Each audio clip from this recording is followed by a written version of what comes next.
So phase one, building the foundation. Step one, R is for refine, finding and fixing your process gaps. All right, so let's talk about process gaps. What's a process gap? Think of your business like a bucket. You're working hard to pour leads in the top, marketing, referrals, word of mouth, all of it. But if the bucket has holes in the bottom, doesn't matter how fast you pour, you're going to keep losing water. Process gaps are those holes. And the sneaky thing about them, they're often invisible until you're really looking. So common process gaps in home service businesses. Quotes that go out and never get followed up on, leads that come in after hours with no response plan, no defined process for what happens after an estimate, inconsistent handoffs between your office team and the field team, customer communication that depends entirely on whoever picks up the phone that day. Here's what a process gap looks like in practice. Your estimator comes home from a job and someone asks, "Hey, are we supposed to follow up on quotes?" And the answer is a shrug, or "Yeah, I think so," or "Call me if they don't get back to us." That's a gap. There's no defined answer. There's no system. Now compare that to this. Every quote that goes out automatically triggers a follow-up call 3 days later if we haven't heard back. If there's still no response after day 5, an email goes out. Day 7, one final call. After that, we move them into a dormant lead list and check in seasonally. That second version, that's not hope. That's a system. And systems close jobs. So how to find your process gaps? Step 1, map out every single touch point in your current process, from the moment a lead comes in to the moment a job is done and paid. Write it down on a whiteboard, on paper, whatever works. Step 2, at each touch point, ask 3 questions. First, is there a defined action that always happens here? Second, does every person on your team know what that action is? Third, would this step still happen if your best employee called in sick? If the answer to any of those is no, you've found a gap. Write them all down. You're going to come back to this list because these gaps are going to become your action plan.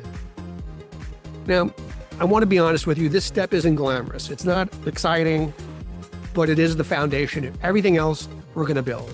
If you skip this step, everything downstream is built on sand. Do the work, map the gaps, then we fix them. So step 2, E, that's for eradicate, clearing your bottlenecks. Okay, so you found your process gaps, those are the leaks. Now let's talk about the bottlenecks, because they're a different kind of problem, and they're just as costly. If gaps are holes in the bucket, bottlenecks are the clogs in the pipes. Everything slows down, pressure builds, and the customer experience starts to suffer even when the actual work is excellent. The most common bottlenecks in home service businesses. Bottleneck 1, the single point of failure phone system. This is a big one. One person, maybe it's you, maybe it's your admin, is responsible for answering every single incoming call. What happens when they're on another call? What happens during lunch? What happens when they're sick?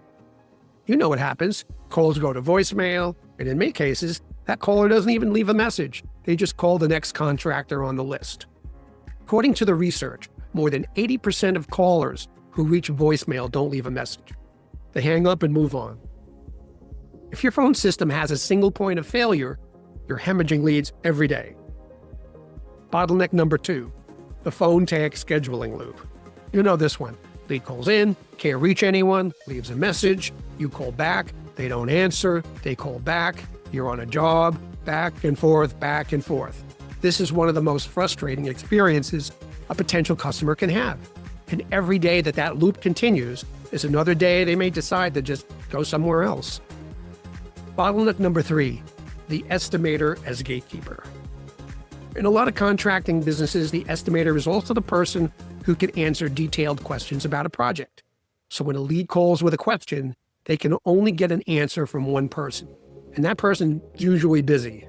This creates a backup of leads waiting on a single human. That's a bottleneck. So how to eradicate bottlenecks? The solution isn't always to hire more people.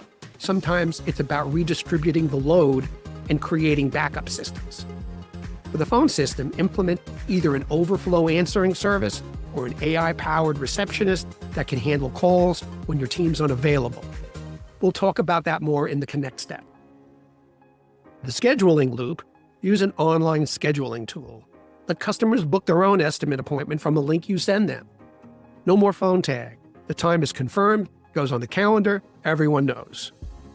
For the estimator bottleneck, create an FAQ document.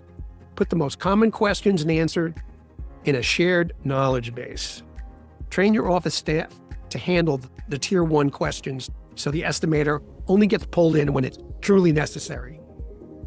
Eliminating bottlenecks doesn't just help you close more leads, it makes your entire operation feel more professional and trustworthy to the customers going through it. That matters. Step 3, S, is for Streamline, automating the repetitive stuff. I want to take a second to address something that comes up every time I talk about automation with contractors. There's often this fear that automating parts of the business means replacing the people who make the business great. That's not what we're talking about here, not even a little.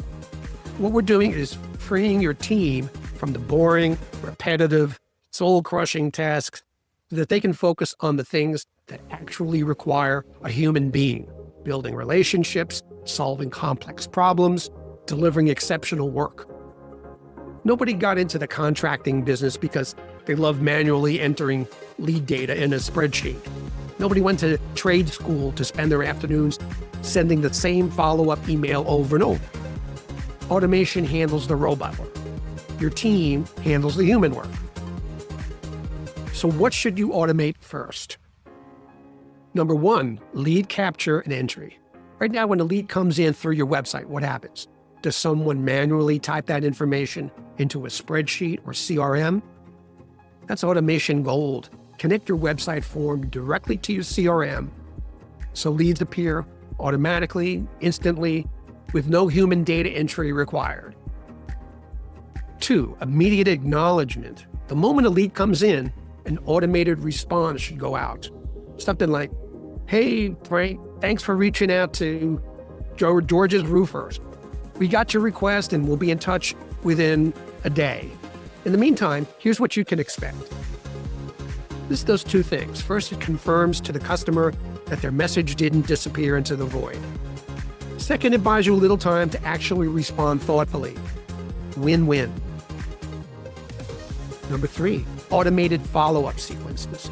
After a quote goes out, your CRM should automatically initiate a follow-up sequence without anyone on your team having to remember to do it. 3 days, 5 days, 7 days. Pre-written messages go out on a schedule. Your team only needs to step in if there's a response that requires a human touch. Number 4, review requests. When a job is marked complete in your system, an automated message goes out requesting a review. Simple, effortless, and incredibly powerful for your reputation over time. Think about the time your team currently spends on these tasks. Now imagine reclaiming that time and directing it towards closing more jobs and serving customers better. That's the power of Streamline.